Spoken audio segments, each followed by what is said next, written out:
Welcome to the show. My name is Charlton with Big C. This is Charlton and Big C Sports, coming to you worldwide on the Big C Sports Network, on the #1 network in the United States of America. And Big C Sports has been voted the #1 sports show in the universe, according to Big C and them good old boys down south.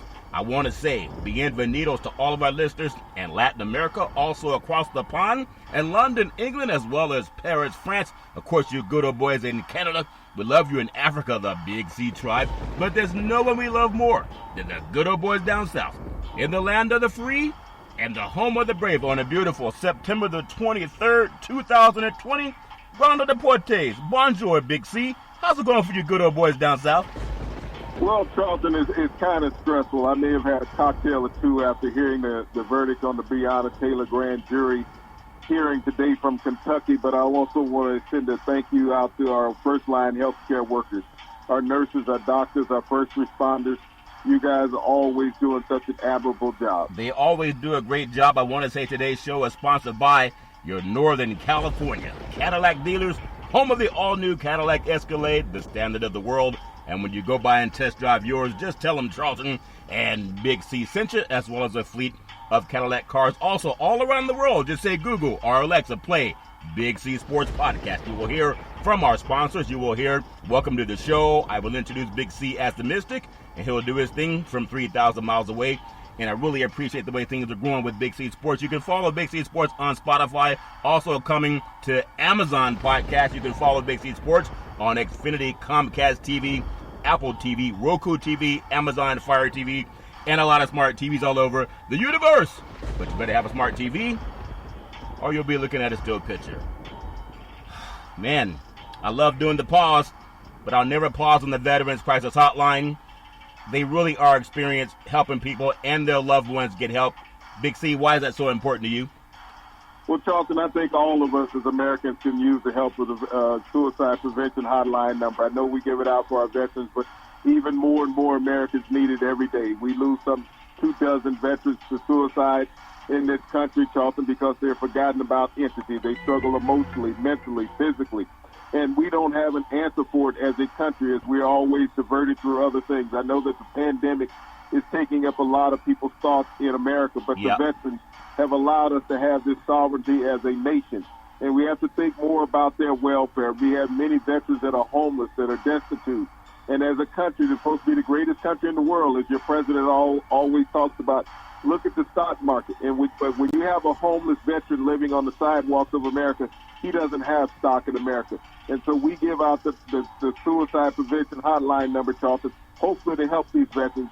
We need it to become an American institution, though. And we will do our part, 800-273-8255. That's 800-273-8255, or you can text 838-255. That's 838-255, and get some help. If you're online, simply go to veteranscrisisline.net. That's veteranscrisisline.net, and you can get to some help. Also, very happy to be affiliated with Valley Homes Weekly TV on Dish TV, Direct TV, AT&T Uverse, TV 53, home of the San Francisco Giants, and the Say Hey Kid. When you reach out to them, just tell them Big C sent you. Our goal is simple: recruit 10,000 real estate agents and brokers all over the country, putting property listings on TV just like McDonald's does it. Car dealerships do it, sports teams do it, and you can watch TV and real estate work for you. It's so important. 800-772-8624. That's 800-772-8624 if you're looking for opportunities.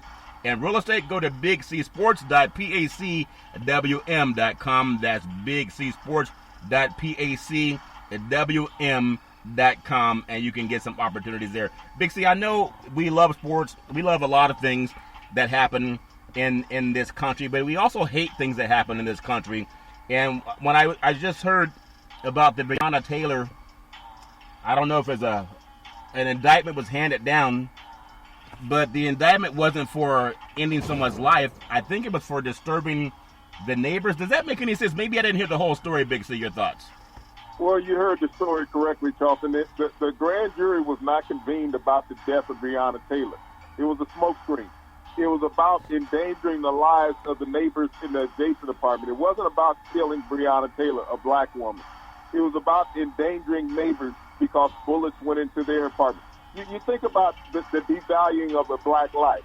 You're worried about bullets entering an adjacent apartment that hit nobody. Yeah. But you kill a black woman in her bed sleeping, and that's a disconcern to the public of Kentucky. Yeah. Well, when you think about the Attorney General walking out talking about people don't understand what goes on in Kentucky, no, we do understand. It's a goddamn racist society that goes on in Kentucky. And you can kill black people with impunity. Police have impunity. When police get rid of that impunity that they have against prosecution, when they go out and commit a crime, and yet even the police officer that was fired said they did the right thing. And people need to stand behind them, not the people that get killed, that they did it right. But this comes down to the Constitution, Charlton. As long as the Constitution says that black people are 3/5 of a human being, black lives will never matter in the United States of America. And so as they always talk about the Second Amendment and First Amendment, address that issue in the Constitution, that black people are 100% of a human being. But as long as the Constitution states that black people in America are only 3/5 of a human being, black lives will never matter in this country unless you're playing sports. Well, I mean, it's an emotional thing because you can see something happen, even though we didn't see when she was murdered a lot like when we see with George Floyd.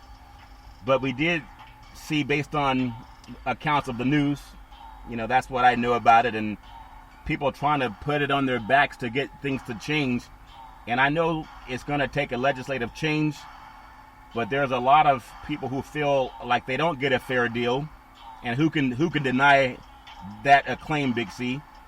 But I know they just got a settlement from the city, but the legal ramifications of a criminal investigation to say that you just scared your neighbors, that you did not end a life, that's a Jim Crow state, Big C. It shouldn't matter, but it still does matter, Big C. Your thoughts? Charlton, that's the same as slapping your child on the hand when they did something wrong or picked up the wrong object inside the house that you told them to leave alone. That's what happened to this police officer today. And he had already been fired, so it didn't affect him in any kind of way. When he can be touched with a civil suit that will take everything that he has in his lifetime, you give the family a settlement. You know who paid that settlement, Charlton? You know who paid it? Who, taxpayers? The taxpayers. Yeah. The city don't pay that. That comes out of the taxpayers. The working citizens of the state, of the city, that's who pays those civil lawsuits when the city settles. It doesn't come out of the pockets of the lawmakers, the people sitting in local and state government. It doesn't come out of their pockets. It comes out of the taxpayers' pocket. So money that could be going to other fundings that the taxpayers really need in their city, it goes to lawsuit settlements from the police getting impunity. Yeah. And so when you talk about racial injustice and people being uneasy, I was born in the 50s. This crap has not changed since then. Matter of fact, it's getting worse. And the only reason we know more about it now is because people have cell phones. So to sit there and say that there's justice and there's equal rights, I mean, when you think about the Constitution and how it starts out, it talks about white men and white men only. It doesn't talk about white women. It doesn't talk about the slaves that were, in prison in the United States. It talks about white men. And when you look at justice through the eyes of the justice system, it's about white men. When you look at politics, it's about white men. And they set the table. They set the table in this country for 250 years. And when you think about what happened in Kentucky today, that you didn't convene a grand jury to talk about the death of Breonna Taylor, you're the Attorney General. You could have brought charges against these police. But instead of you bringing charges against these police, you punished. You gave it to a grand jury. You didn't want to disclose the ethnicity or the makeup of the grand jury because it was all white. So these white people said, police don't come to our house in the middle of the night. They don't kick in our door. But think about this. You say you have a no-knock warrant, but you went and knocked on the door and told them who you were. Yeah. You know, how many lies were told in this incident? I mean, it was lie after lie after lie in this incident. And then when you wrote your report, you said she wasn't shot. You turned that in and said she was not injured in the raid, but yet you had killed her. I see this was a layer and layer of lies. So people's frustration as well as mine in America, this is a black and white issue because you don't go into white people's house kicking in the door at night, firing shots at them. Well, I think the people that you think don't like black Americans, they're happy when you're frustrated. And that frustration is one thing, but there's still we got to find whatever legal recourse. We got 400 years of frustration, Charlton. 400 years of frustration. So they've been happy for 400 years. And with what Donald Trump has done to the judicial system in the last 4 years that he has been president, we're going to be frustrated for the next 50 years with these lifetime appointments that he has put in the judicial system. Well, so you have to understand what has happened to the process of law over the last 4 years in America to keep perpetuating what's going on. Well, not everybody is frustrated. There are people who will still find recourse. And, I mean, that has to be the part of it. But the people who don't like Black Americans... Show me 10 people, 10 black people that are not frustrated with the outcome of what happened today. Show that to me. You can be you can say, but you don't have a poll to show people are not frustrated. Well, people that are not frustrated, it doesn't affect their lives, Charlton. It doesn't affect their lives. It doesn't affect their kids. They don't have to worry about their kids when they leave home saying, okay, this is what you got to do to survive. They don't have to worry about when they hear a bang on their door at night, who's coming in. Show me those people who are not frustrated. So how does being frustrated help your life? How does being frustrated help my life? It helps me vent. It helps me keep aware of what's going on. What I always have to look out for, Charlton, that this is not equality in society. I mean, white people may give you a job, they may give you a loan, they may let you buy a car. But that doesn't mean that they care about you because they're making a financial exchange with you. That's not caring. Because people are making a financial exchange with you, it's not caring about you or your social structure or your ethnic structure. Well, the district attorney, I believe he's black, just like you. So should he be frustrated? He worked for Mitch McConnell. He spoke at the Republican National Convention. Donald Trump stated today he did a fine job, and he commended him on what he did. Think about this. The district attorney is black. The district attorney in Minneapolis was black also. But the district attorney in Minneapolis charged those police officers what you saw in the George Floyd death. This district attorney punted to a grand jury. He said, I'm not going to do it because I'm a flunky of Mitch McConnell. And we know who Mitch McConnell is, the Senate leader. And he's a flunky of Donald Trump. And Donald Trump said a month ago that he was on a short list for the Supreme Court appointee. So he wasn't going to mess any of that stuff up. So as soon as Donald Trump said that, he appointed a grand jury. But the district attorney in the George Floyd case is African American, and they adjudicated justice. So I got to look at the bright side of life. I can't just look at every loss and say, oh my God, they hate us. So, like you said, the bright side, the white side of life. That's very cynical. If you want to live your life that way, that's fine. I don't think it's a good thing to do. Well, that's your choice, though. You have a way to live your life. Everybody does. You can look at it. You can look at the bright side of things, or you can feel macabre. That's your choice. But I want to ask your thoughts, too, because I know playing sports and being around a lot of athletes over the years, the ones that are focused on doing what you got to do to succeed, they're the ones who advance in life. And then there's those who get frustrated, and then they get replaced by somebody else who's focused. And so the focus has to be the criminal justice system. There's justice in one state and injustice in another state, but you can't paint them all with the same brush. I've got to ask you a thought, though, because you talk about being frustrated. I'm not frustrated. I'm very hopeful because law is the only thing that we have to lean back on. We can't lean back on our frustrations. Bob Costas, when I think about Dr. King and how he had to go through life, was he frustrated? Of course. But was he focused? He was focused on getting civil rights passed, and it happened after, Lyndon Baines Johnson signed civil rights in the law. It didn't please everybody, Big C, but it worked for the lawyers and the president that signed it. I got to get your thoughts on something. It's just my opinion. I know there was Deshaun Jackson that had an anti-Semitic statement that he made, and like the whole world came down on him. He apologized. He was contrite about it. And they made him go to, I think, a Holocaust museum. No one talks about sending anyone to the African American Museum in Washington, D.C. But I heard Bob Costas say, in reference to Black Lives Matter, the mantra, that a lot of athletes have taken up. He says we'll probably not be the theme next season because saying it too often, it loses the message. And so in his opinion, should we stop saluting the flag too often because it loses the message? Should we stop talking about ending domestic violence because saying it too often loses the message, Big C? Should we stop talking about veterans and the suicide that veterans have? If we say it too often, it might lose the message. Should we stop talking about racism or anti-Semitism or cancer or other issues? Why would a guy like Bob Costas have that thought? We've talked about it enough. Let's get on with sports, Big C. Your thoughts? Because black people have made him a rich man from playing sports, and he gets to broadcast it, and he doesn't have to address their social issues when he's calling out the game. You know, it's just like Roger Goodell said this week. We're hoping that the players will stop kneeling and we can get them all to standing. You think about the stance the commissioner took back in early September, saying that they stand along with the players and they weren't listening. They should have listened earlier. Now he said enough is enough, that they need to get back to standing and just playing football and forget about Black Lives Matter. It's convenient for everybody when it's the sexy mantra of the moment. You talk about Deshaun Jackson saying something anti-Semitic. Well, how many damn racist statements does Donald Trump make every week? Last night he talked about Congressman Omar talking about she needs to go back to Somalia. I know. And that was horrible. That country straight. She's been here since she was 8 years old. He's been an American citizen over 20 years. And yet, why don't he consider going back to Nazi Germany, where his daddy's from? I mean, Bob Costas won't talk about that. And to me, they'll bring on these Caucasian broadcasters who Bob Costas told you he's a racist like everybody else and making those type of statements. Well, you can say he's a racist. Maybe he is a racist. But what I don't like is when they'll bring on a white guy to tell black Americans that you're okay with me, but enough is enough. I want to see you play sports. Tell me this statement, Chalker. When was the last time you told white people to sit down and shut up? When I told a white person to sit down and shut up? I don't know, maybe in a confrontation, but I don't understand your question.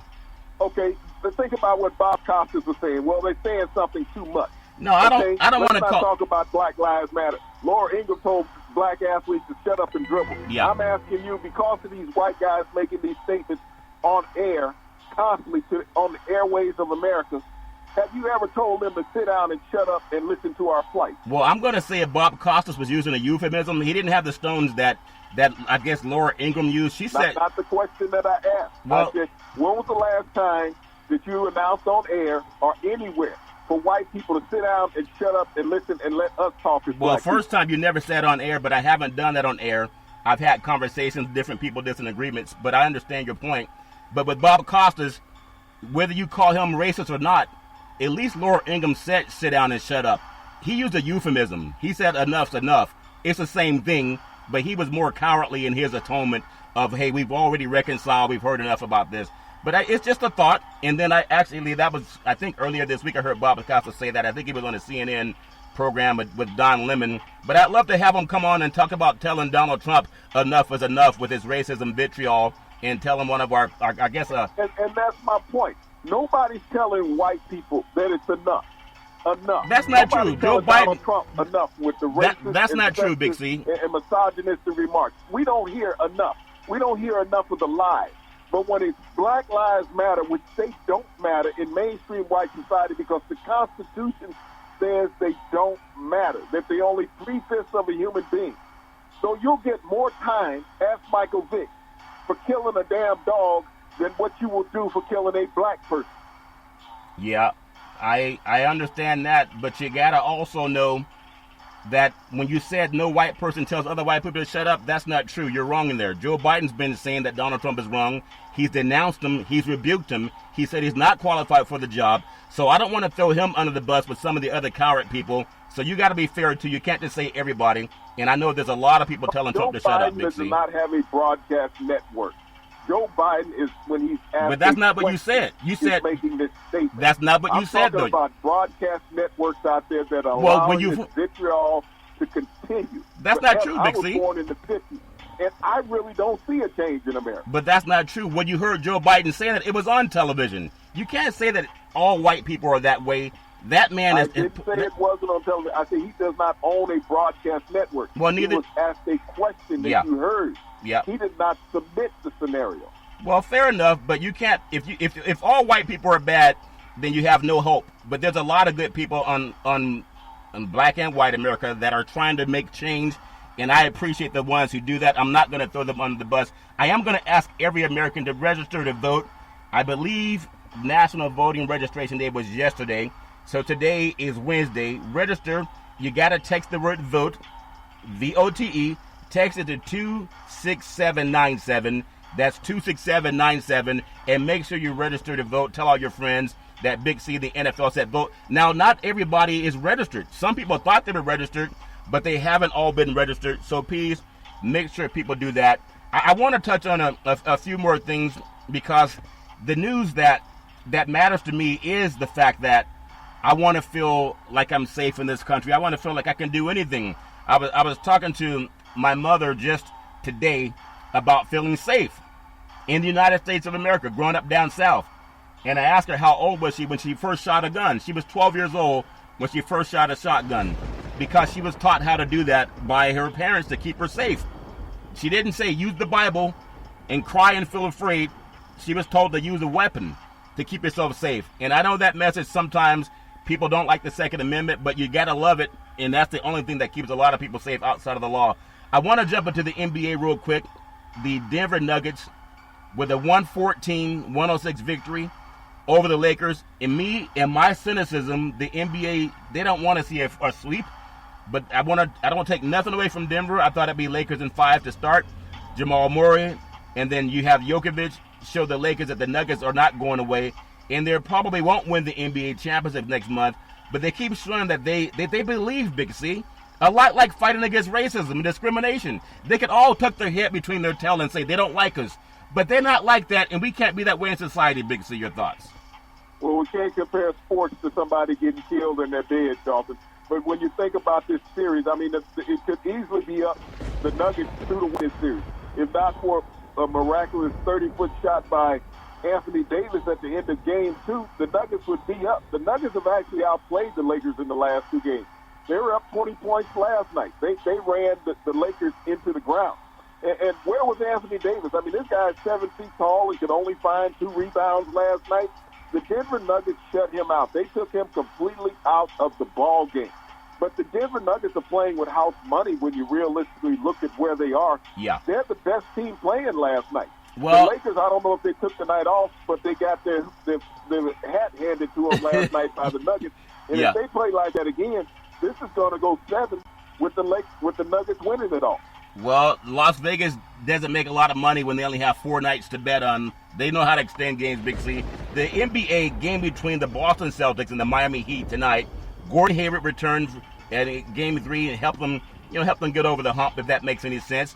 In the first series, his 30 minutes playing time was quintessential in the Boston Celtics getting their first victory of the series. Will he be able to help them uplift the teammates? We know the game is about concluded, so I don't give out scores, but give me your thought going into it, Big C, your thoughts. You know, this is one of those interesting series. You know, a lot of people said Jimmy Butler wasn't aggressive in Game 3, allowing Boston to take the game. But I think the story was more about Jason Tatum in that game, Charlton. He's been leading the bubble in 3-point unassisted shots. He's been hot. He's shooting 47% from 3 points without having an assist, to get that basket. Yeah. But the Boston Celtics are a young team, and they just weren't going to lay down. And so they stayed aggressive. They took it to the Miami Heat. Now can the Miami Heat respond to that? I mean, they're going to need a little more leadership. I mean, Dragic is going to have a big game. Yeah. And Jimmy Butler. Yeah, they'll all have to have a good game, but no one's going to play the same every night, night in and night out. People adjust. Every coach has to adjust, and I think we're going to see more of that. But when you think about it, I mean, who's the biggest player tonight's game, Eastern Finals, for Jason Tatum, Jaylen Brown for the Celtics, Jimmy Butler, or Dragic for the Heat? Or will somebody else make the spotlight tonight, Big C? Your thoughts? Well, you got to get Brown. He's got to be a little more aggressive. He's been an agitator on defense for the Celtics, and I think that's the reason why Butler didn't have such a big game. So they're going to have a little more pick and roll for the Heat, when it comes down to it tonight. But, Dragic, I think, will be a key as well as Tyler Hero for the Heat tonight. Yeah, I look forward to these games. I think there's something about NBA basketball, especially when you know it's coming to an end. You really want to appreciate it. And me, as much as I'm a West Coast guy, because I grew up out here, I love, as much as I hate to admit it, I love seeing a Game 7. I love seeing a Game 7 in the World Series. The Dodgers had that just recently. I love seeing a Game 7 in the NBA basketball. We've seen that, many times, different series. And if we get Game 7, that's great for the game. It's also great for the players, because even the players that go a 4-game sweep, they might like it, but I think they love more and remember the 7 games series more than hey, we beat them in 5 games to 4 games to 1 in a series of 5. Just my opinion. I want to also look at the NBA Chicago Bulls. They've agreed to a deal that will bring former Oklahoma City Thunder, Big C, head coach Billy Donovan to be the next head coach of the Chicago Bulls. Big C, your thoughts? Well, yeah, this could be a positive move for that franchise. This is the first time they've hired a coach in the last 17 years that had NBA experience, and Billy Donovan has been a very successful coach in the NBA in the last 5 years. They got some young players that they have to develop. Zach LaVine has been the leader of that team in Chicago, but Jacoby Ford, averaged 25 points over the last 10 games of the season last year. So he's one of those players sitting there trying to get to the next level. Yeah. Billy Donovan has been able to put together superstardom off the scrap heap. When you think about the players that he lost in OKC and still kept that team in the playoffs, this is a positive move for Chicago. And you think about the Eastern Division, which is not as strong as the West, they potentially could be in the playoffs in 2 years. Yeah, and then you look at the New York Knicks, they get a look at Coach Tom Thibodeau. It's always this, musical chairs with coaches, every now and then. Very seldom will you see someone like Coach Pop sticking around with this franchise for 20 years, or Jackson when he was with the Bulls and also with the Lakers for long tenures and winning championships doing it, Big C. It didn't take long for the Knicks to learn about life under Tom Thibodeau and what the team's going to look like. When they had a quite of a, just give me your feeling. He's kind of a recycled coach, though. At some point in time, if we look at the young bloods in the NFL that are coaching, a lot of these guys are new, and they brought in a new system. Do you think that he just kind of the rehashed goods? Does that make sense to your thoughts? Well, the problem is New York as an ownership. It comes from pulling on down. I mean, nobody wants to play with the Knicks. Yeah. When you think about the #1 media market in the NBA, and nobody wants to be there. There is a reason for it. Management is bad. Yeah. It's not always the players, but management can't pick the proper mesh of players to put together. Yeah. So it doesn't make any difference who you bring in as a coach. Thibodeau, they just had Fizdale prior to him, and everybody else along the line. Charlton, you're suffering with the same scenario. You got Dolan as an owner with the Knicks. You think the Knicks will ever understand that players don't want to play with him anymore? I think the last success they had Stephon Marbury doing his thing and the great Patrick Ewing, from what I recall. Big C, your thoughts? Well, billionaires really don't care what other people's thoughts are. That's what Dolan is. James Dolan owns the most famous arena in the world, Madison Square Garden. Yeah. It's not the most modern, it's the most famous. Yeah. He owns that. That's where his money is. He has the Islanders also. So when you think about his pocket allows him not to care what other people's thoughts are. Yeah, he doesn't have to care. He has that money, but they won't win until they turn the thing over. I want to look at the WNBA before we come up on the Big C pause. It's been a crazy 48 hours, the Seattle Storm, and it was only fitting that the WNBA playoff series opener had a wild finish. Aisha Clark's put back the buzzer, lifted the Storm past the Lynx. It was 88-86, and of course, they don't have the grandiose stage and the following that the NBA has, but it's amazing to see how hard these women play, and they play down to the buzzer also. A Big C, your thoughts? Well, the WNBA has been an exciting brand of basketball. It's fundamental basketball. People think if you don't have dunks involved in the game that it's not electrifying. Yeah. But I think when people get a chance to sit down and watch the WNBA, it's like watching hockey and curling. Yeah. You get a better understanding of the game. As we grow in this country, we lose what fundamentals are. Yeah. And we want instant gratification. But the WNBA brings you back to fundamentals. Yeah, they do bring you back to fundamentals.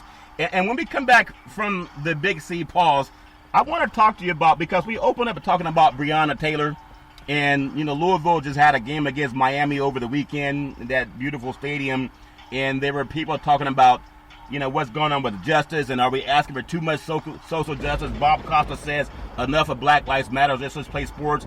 I want to ask you about Michael Bloomberg when we're back from the break. We'll take the Big C pause. We'll be right back in just a moment.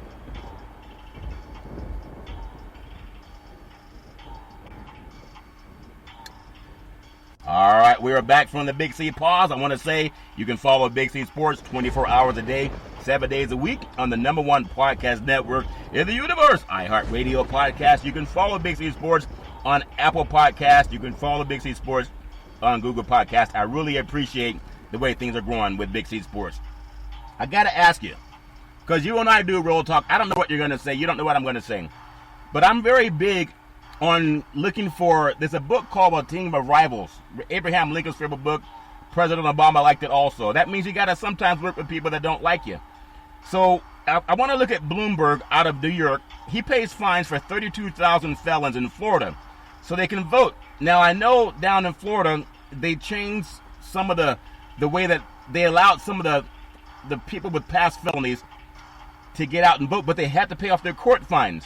So billionaire Michael Bloomberg, he's a Caucasian guy, Big C, and he's reportedly raised more than $16 million in an effort to help convicted felons in Florida register to vote. And so this is why I push back on you when you say white people are bad, white people, and they should figure out which ones you're talking to.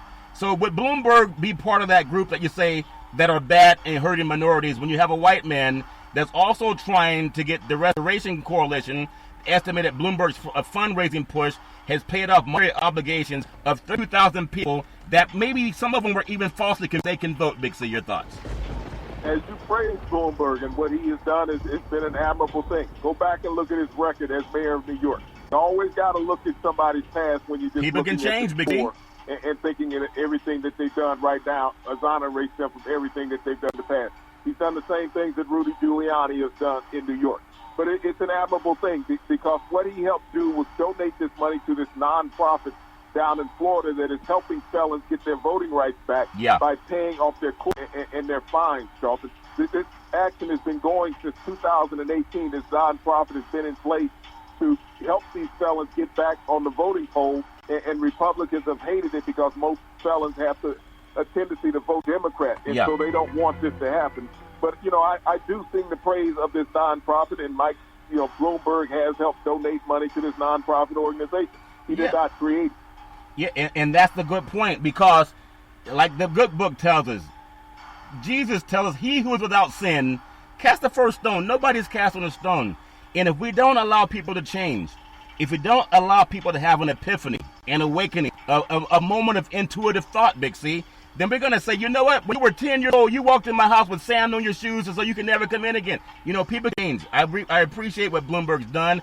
Is he a perfect man? No. But he's a lot better than a lot of guys like Mitch McConnell and a lot of them, 47% Mitt Romney. Those guys are horrible, and they'll pay the price someday. But Bloomberg ran the Democratic primary for president. He endorsed the party's nominee, Joe Biden, and he donated at least $100 million to the former vice president's campaign to defeat Donald Trump. So when you say white people don't shut up and tell white people to shut up, they've told Trump to shut up. They've done it with $100 million, which is a lot more than what you and I have done, Big C. Your thoughts? Well, if I had the money that Bloomberg had, then I would be in the position to be able to do those things. But what I'm talking about is Bloomberg's past. And so is he trying to pay atonement for the ills that he has done to minorities over the years? It's an admirable position he's in now to be able to help people financially. But what he did to people before, those things can't be discounted either. Yeah, but you got to keep in mind, those felons, some are probably innocent. For the ones who are not innocent and they did their time, they ask for forgiveness and atonement. And we got to allow people to have that. If we have everything set in stone that we're perfect and nobody else is, I think that's the wrong message. I encourage more billionaires like Bloomberg to stand up and tell Donald Trump that your racism, your xenophobia, your anti-Semitism, your sexism, none of that is welcome. I hope they do that, because we need help from everybody who has a good heart. And that's what I always say. I don't want to throw everybody under the brush with the same paintbrush. But what I do want to do, because it's so important, I know sometimes people forget because we just want to watch a game. College football. We're also back in the state of Florida, Big C. You're talking about what Michael Bloomberg is doing. God bless his heart. I hope he does it again and make sure that we get more people out to vote. South Florida University, they put their football program on pause. Activities with Notre Dame COVID-19 outbreak. We just talked about that yesterday. So after learning, this is amazing. They're down in Florida where the bubble is, the NBA's there. After learning of an outbreak of positive test results, unlike the good old boy down at LSU, Ed Ogeron, they don't want to tell it. Believe this or not, after the positive outbreak, they postponed on pause, subsequent reviews from the last week game against Notre Dame. They're putting everything on pause because they want to make sure that they don't have players and staff affected. Now, South Florida played Notre Dame last week. Before that, Duke played Notre Dame. Heard anything out of Duke. But this stuff doesn't show up one day and then it's gone. Your thoughts, Big C? Well, they know that players came in contact with Notre Dame players because of physicality of football. Yeah. And so this was the proper thing by the university to do. Take the health and welfare of the student athlete in mind before you consider going out playing another game. Yeah, they have to. But let me ask you another question. Because in my opinion, we shouldn't be playing. Even though I kind of feel guilty because I watch the game too as much as I can. I watch some highlights. I don't sit down for 3 hours. I might watch 10 or 15 minutes of highlights, etc., in some of the games. So I know I'm partly complicit, but you can't know what's going on if your eyes are closed or in the sand. I don't want to have my eyes in the sand.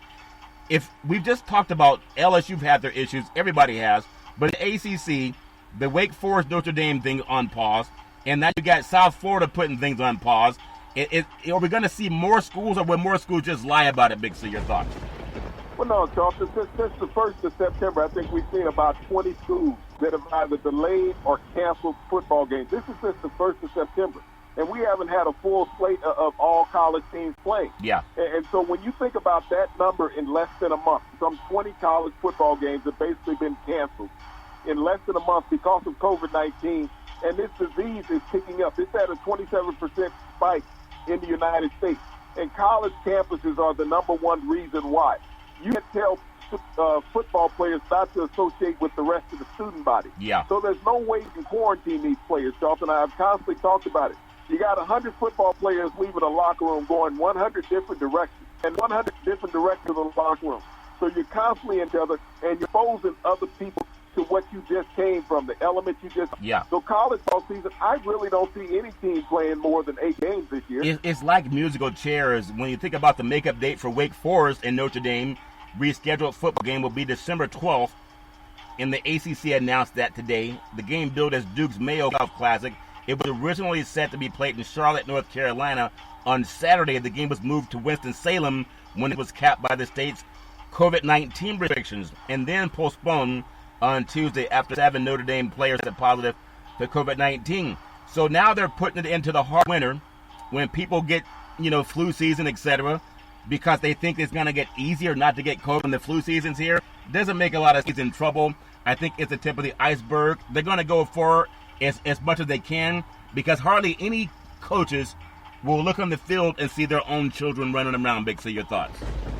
Well, they really don't care. I mean, as we look at society, when Bob Costa said, just play the damn game. So we don't need to hear Black Lives Matter anymore. Yeah. Just go out there and entertain us. Well, let me get back to this Bob Costa thing because for some reason when football stopped, he stopped being on television and then he had his specials or whatever. I don't even know what happened to him, but I know they're giving him a lot of good money. But when you have someone like him, I think he's from St. Louis or Missouri, someplace out in there, and he was part of baseball. And when I hear baseball, I think Joe Morgan's the best voice I've ever heard talk about baseball because he knows the game like he knows his name. But I don't see him being the man out there for baseball as much as he should have been. I know everybody has things to deal with. But when it comes to a guy like Bob Costas, and they want to bring him on as the maven of broadcasters to tell Black Americans, hey, you've had enough of telling people how to stop killing Americans. We've always been on the side of Jewish Americans, pejoratively as a group. I know that the Jewish Americans started ACP in 1912. There's always been that symbiotic relationship. But I doubt if Bob Costas can ever say at any point in his life that there was ever a message from Black Americans, we don't want to talk about anti-Semitism anymore. Big C, your thoughts?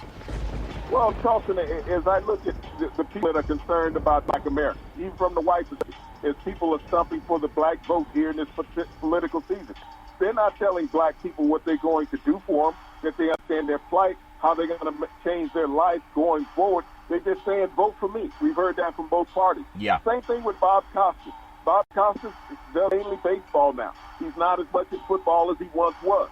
He does specials for NBC. But he makes his money off minorities. When you look at it, whether it's baseball with the Latin American players, whether it's football with the African American players, he's making his money off of sports, the NBA, when you think about the African American players. So he wants the guys to go out there and play the game and not to have him speak about what's bothering them in their social structure. Yeah. He only wants to know what's going on in that playing arena. He doesn't want to have to deal with what's going on in the social structure. That makes many white Americans uncomfortable to have to talk about why is blacks being treated this way. and what can you do to solve this? Because if they wanted to solve it, they could all vote to solve it. Yeah. In majority, it's very easy to do. Yeah. But they don't feel that same enmity for everybody, Charlton. They say, well, it has to be a reason for it. I've heard that my entire life. The cops would have done this if they had done something wrong. They had to have a reason to do it. This is always the reason. We don't go to trial as black people in America and get a jury of our peers. We get a jury of white people because they will excuse all the black people off the jury because they want to make sure they have a loaded juror box. So until you can get a jury of your peers and get treated like white Americans, there'll never be any equality in America. Until you get rid of that 3/5 law in the Constitution, I don't care what we do in society, who you vote into office, until you change that part of the Constitution, that black people are 100% a person, you will never get equal treatment under the law. It's written in the Constitution. Well, maybe that will change, as things are always changing, it seems, in life. But it takes legal minds to change it. Being frustrated is not going to help. We got to have access to the law, and that's out there. They just got to do it. I want to ask you one more thought on this before I ask you something with football, because you mentioned that Bob Costas does mostly baseball. There's not a lot of minorities in baseball anymore. And I believe he used to do some work with NBC with covering football over the years, too. But I wonder if he'll speak out because he just said this week, I think the networks are tired of the Black Lives Matter message. I wonder if he can give us some names. Since you're a reporter, you're a journalism expert or a maven, why don't you give us some names of who these TV executives are that are tired with the Black Lives Matter mantra that you say we won't see next year? Give us their names, and they can speak for themselves. If you're a journalism expert or you're a sports maven or a reporter, why don't you cite your resources when you tell us who's frustrated? Because from what I understand, a lot of corporations are behind it, saying we're going to support this message. Big C, college football, the playoff eligibility that Bob Costas probably doesn't want to see because they want to talk about Black Lives Matter is really up in the air as teams juggle. They have desperate scheduling right now. Notre Dame just pushed back to the December 12th for Wake Forest. COVID-19 postponements, college football playoff selection. The committee must decide whether to set eligibility standards, or will they just wing it? In Big C, I think they may just wing it like they're doing now. Big C, your thoughts? You're going to have no choice but to wing it, Charlton. You're not going to have a complete schedule played. You're going to have some teams played 8. You're going to have some teams played 5 or 7 games. And that's going to be the hard, definitive point that they're going to have to address. There's no status quo across the board. When you look at the Big Ten, they're not going to start playing until the end of October. Yeah. And the Pac-12, if they start playing, going to be the same amount of time. You're going to have the SEC, ACC, and Big 12 have already played football for a month before those other 2 Power 5 conferences come into play. Yeah. And with the spike and rise in COVID-19 in America right now, Charlton, no one is going to be able to play out their schedule that they have on paper. It's already happened. You can't get much bigger name-wise for college football than Notre Dame. Not that they're the best program anymore, but they are probably the most, I guess, heralded program in the United States. It just feels that way, even more so than Alabama when you look around the world. But college football, despite heavy skepticism about the feasibility of the 2020 season, I think college football has been underway about 3 weeks now. It's not showing any signs of slowing down. There's a lack of strict standardized COVID-19 protocols from the NCAA that has led to varying responses from participating Power 5 conferences. I still think about this, Big C. So far, 16 college football programs have either postponed or canceled, put their games on pause due to COVID-19 and in contact tracing since late August, and we're still over 200,000 Americans have lost their lives, and college football is saying, let's play ball. Big C, your thoughts? Well, it's about the grab for the money, Charlton. This is a money grab right now with college football. It's not about anything else. The national championship, wow, it's going to have an asterisk behind it because it's going to be a shortened season, affected by COVID-19. But this is about the money grab. Every game that you have on television, every game that you kick off, you make X amount of dollars. And that's just what this is all about. Schools have talked about that. That, Ohio State stated that, if they didn't play football at all this year, they were going to have a $101 million deficit from their football program. Really? That's incredible. If you believe it or not, I mean, we know it's about the money, but none of that. How much? Let me ask you, since football started, how much money has gone to the athletes that are making up the money? Big C, your thoughts? They get sweatsuits, they get tennis shoes, they get baseball caps. Yeah. They get free meals in the dining common. So I guess that's compensation. So nothing's changed. Now, the MAC conference, Mid-American Conference, the presidents will decide, the presidents of those universities will decide on Friday about the fall football season. I guess they're waiting to see if the White House is going to give them the same testing apparatus that they're giving to the Big Ten Conference. And when you think about this, the league's presidents also met Tuesday, but did not hold a vote on the season, which likely will begin at the end of October, somewhere around the 24th. And then the MAC on August 8th became the first FBS league to postpone the fall football season because of COVID-19 concerns. And they were not promised any of the testing apparatus from Donald Trump and the White House, Big C. They're waiting to see if POTUS will return their phone call. Your thoughts? Well, no, Charlton, he was only concerned about the Big Ten because those are swing states, and that's where he put his emphasis in. You guys got to get back and play football because if I can get you to play football, that means I most likely will get those electoral votes. Yeah. Well, speaking of the electoral, I'd already told you, in my opinion, Joe Biden will become the 46th president of the United States. He's already well ahead in the swing states. He's well ahead in the popular vote, and even President Trump counseled. I think he counseled $6 million in ads in Ohio because they know they're going to lose Ohio. So he sent Mike Pence, who's from Indiana. They don't like him anyway, but he sent his flunky instead of going himself because he reads the numbers and he knows he's way behind. And I want to commend somebody because this is why I always go back at you, Big C, when you say white people do whatever, bad or good. I remember when President Barack Obama was stomping, there was a white lady that said, he's an Arab. I don't trust him. And John McCain, the late Senator John McCain, grabbed the mic out of that white woman's hand. He's a white man as far as I recall, Big C. And he said, no, he's not. He's a good man. He's a decent man. We just have different political views. He cut racism off just like a lightning bolt. He cut it off. He didn't play that garbage, Big C. On top of that, not only did he have the foresight to have President Obama speak his eulogy, Big C, along with President Bush. So I appreciate people like that. I believe his wife, Mrs. McCain, I believe it's Cindy, I don't want to get her name wrong, but I think it's Miss McCain. She came out yesterday, I believe, and she pledged her support for Joe Biden. She's a white lady. She's a Republican. I told you there's a lot of people out there. And I do believe, just like she doesn't like that racism and that garbage that she sees with white Americans. She sees it. She doesn't deny that it's there. And she's denouncing it. And she's pledged her vote to Joe Biden and Kamala Harris. And there'll be more people that will join that too. And as we have the new president sworn in, it'll be in January when he's sworn in, the 20th. But he's going to be voted in November 3rd. There's a lot of good people. Just give me your feeling on what that means. You're a guy down south to have a white woman, a Republican, denouncing Donald Trump. Big C, your thoughts? What it means, Charlton, for the last 4 years in the White House, I've heard nothing but racism in the White House and the downtrodden of minorities and immigrants into America that were not white. White people think that they were born in this country. No, they immigrated in here like everybody else. Yeah. The Native American, the Indians were the only ones that were born here, and you killed them off and put them on reservations. So as I hear that vitriol coming from the White House, I hear it coming from the Senate, Charlton.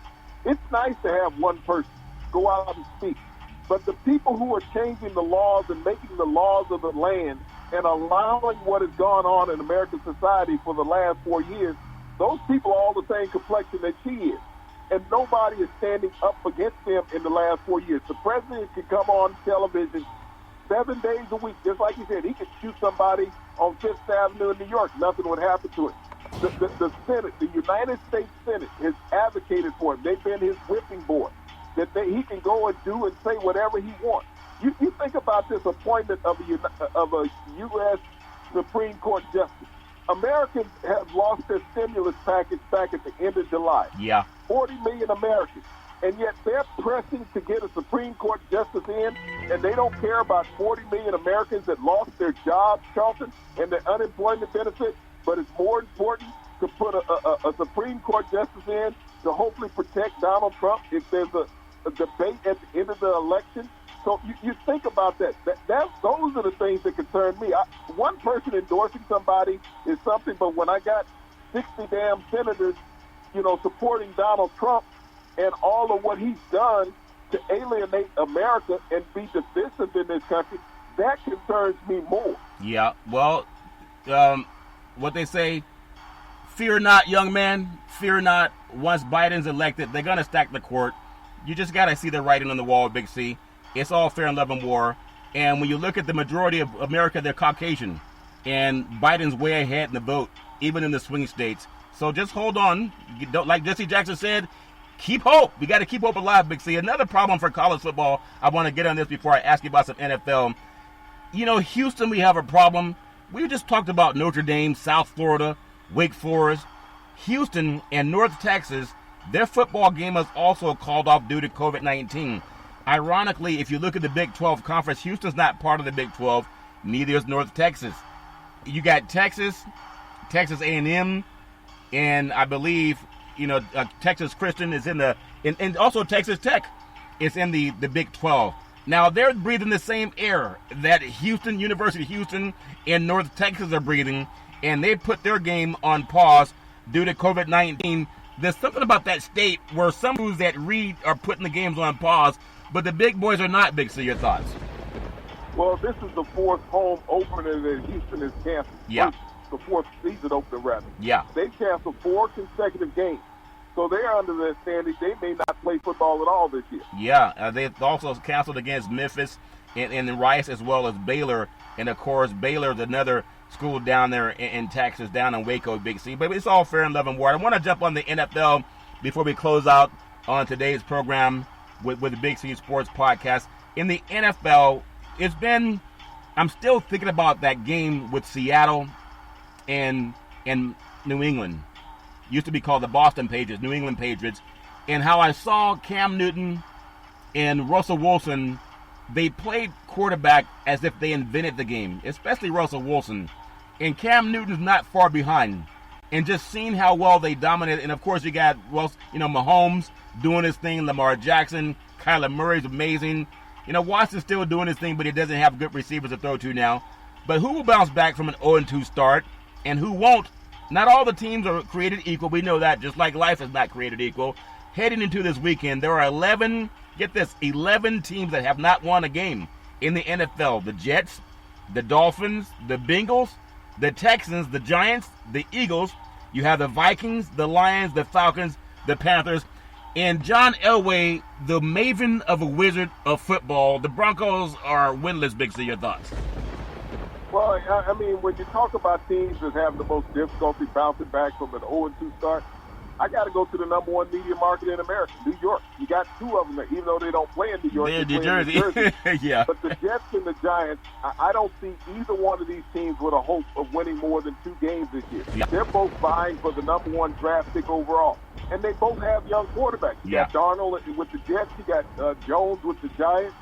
But Trevor Lawrence is sitting there at the top of the heap. I mean, New York needs Trevor Lawrence, whichever one of those teams, because when you think about those teams in New York, neither one of them have a marquee player. No. Saquon Barkley's out for the Giants, but neither one of those teams have a marquee player. And so it's just like when they talked about not having football in Los Angeles. Yeah. Now you have 2 teams. You don't have football in New York.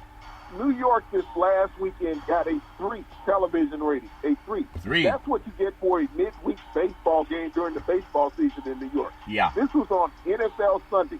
New York had the lowest rating of any NFL market in the country. The biggest market in the country had the lowest rating of any market in the country, and you had 2 teams in that city playing. And so New York, I don't see either one of those teams, based on the personnel and the quarterbacks they have, being able to bounce back this year. They're both vying to see who's going to draft Trevor Lawrence out of Clemson. Yeah, I think this year is an anomaly with sports and TV ratings. A lot of guys, it's ironic. I was not too long ago down in Southern California. That beautiful SoFi Stadium, it's gorgeous, right across from where Inglewood Park used to be, and of course the LA Forum is still down there. But would you believe downtown Los Angeles? There's a section of downtown Los Angeles that has the largest per capita of homeless people in the United States. Downtown, one of the richest, wealthiest cities in the country, and they have a $5 billion stadium, and people are not just concerned with the TV ratings, but, people watch it on their phones too. I want to ask you, though, when you bring up that the NFL, And we always say get a second opinion. Man, if you ever gotten a second opinion, sometimes you need one. The Los Angeles Chargers and their new $5 billion stadium, the reason Tyrod Taylor, the quarterback, missed the home opener against the Kansas City Chiefs with chest pains, Big C, is because he took an injection in a cracked ribs prior to the game, but the team doctor accidentally punctured his lung. So now Justin Herbert will be the starter indefinitely. I know we always say get a second opinion, but if you got the money to afford a $5 billion stadium, you can't get a doctor that can see straight, Big C. Your thoughts? All right, we're having a little bit of technical difficulty. I know you guys are having some weather down south, but I think they have better phone system in the $5 billion SoFi Stadium, Big C. The Los Angeles Chargers, the reason why Tyrod Taylor missed the home opener against the Kansas City Chiefs, he had chest pains. Man, if you have chest pains, call a doctor. But it's because he took an injection in cracked ribs prior to the game, but the team doctor accidentally punctured his lung. So now Justin Herbert will be the starter indefinitely. You got money for a $5 billion stadium, but you can't get a doctor that can see straight, Big C. Your thoughts? Well, Charlton, this is something that is going to be investigated by the league and the Players Association. And this goes on all the time with players where you get taking injections. I had that situation when I was a player and had broken ribs, Charlton, and had to take the injections. And you do those injections between the cartilage in each rib because you have to deaden that area. Yeah. Unfortunately, the doctor went in too deep with Tyrod Taylor and punctured a lung, and that's why he was having difficulty there. And so he's going to be out for an abnormal amount of time. He may even be put on IR, but Justin Herbert is now thrust into that starting role every week. Why, if a guy has cracked ribs, why are you getting an injection? Why not just sit out and let it get better, Big C? Your thoughts? Charlton, this is what football players do. This is a very common thing with football players when you have cracked ribs, to take that injection, to deaden up that area to allow you to play, whether it's a lineman, whether it's a receiver, running back, quarterback. This is a common theme in the NFL. Everybody in the NFL has either had it done or watched it get done to a teammate. Yeah, well, hopefully they're not the one injecting themselves in the ribs. I knew a lot of players that injected themselves, but they were in their backside, if that makes sense to you. I want to go to something as we close out. The LA Dodgers, they clinched the National League's the West title again with the win over the Oakland A's. They wrapped up the title. It's like they do it every year. Manager Dave Roberts wants his team to savor the moment. They've had an easy time winning the NL West. It's just when they've gotten to the World Series that they've had some challenges. They clinched the NL's top spot in the postseason, the 8th straight division title Tuesday night with a 7-2 victory over the Oakland A's. They are the third team to win at least 8 straight division titles, joining the Atlanta Braves that won 14 straight from 91 to 2005, and the New York Yankees won 9 straight from 98 to 2006. Big C, your thoughts? Well, Charlton, is all window dressing unless you can put on that dime piece on your finger that's called the World Series championship. Yeah. So the Dodgers have been here many times, but they don't scare anybody. Yeah. Well, I'm sure though it's about time they get through the COVID-19 season. Might do well for them. Big C Sports, we want to be the new sexy, the new engaging. We want to be bold. We want to be thrilling. We want to be we want to be provocative. As you can see by our content, we're not afraid to touch any subject. We just ask you to Google if we know what we're talking about, but also do the same thing for other mainstream programs that are just talking. We give you the source for where we go, and if you don't believe it, just Google it. We don't hide anything that we're talking about, whether it's sports or politics, and I really believe that we're doing the right thing. I want to sort of close out, Big C. I want to make sure that people like Bob Costas or anybody else who feels, enough of this Black Lives Matter. Imagine if the people that were being shot look like you or your children. And then we're being told, well, the police are going to get charged for endangering the neighborhood, not for murdering somebody. And then say there's enough talking about it. If you don't want to be a part of the solution, then you're part of the problem. Big C, back in the day, there's a man by the name of Drew Boudini Brown. He was known as Muhammad Ali's right-hand man. And he would always tell Ali, with all you got to use, how can you lose? Rumble, young man, rumble. Big C, what are you looking forward to in the sports universe? Well, Charlton, I would like to quote the great American poet Mike Tyson. They all got a plan until they get hit in the mouth, and that's where we've been in society. Yeah. I want to thank our frontline healthcare workers, our nurses, doctors, first responders, You guys go out there every day, and you don't judge people on race, creed, or color. You go out there and you think of everybody as Americans. Only if the rest of America have the same mantra that you professionals have. Yep, and you got to keep hope alive. You got to keep hope alive. You got to keep hope alive every Monday through Friday at 5 and 6 p.m. worldwide. You can follow Big C Sports on the Big C Sports Network, on the #1 network in the United States of America. And Big C Sports has been voted the #1 sports show in the universe, according to Big C and the good old boys down south. As we always tell you, that's never, ever an excuse for racism or domestic violence. If you know any man, woman, or child going through that garbage, please pick up the phone and ask for help, because no man, woman, or child should ever have to go through that garbage on their own. And as we always tell you on every Big C Sports Show, we thank you, we appreciate you, and we hope that you have a super fantastic day.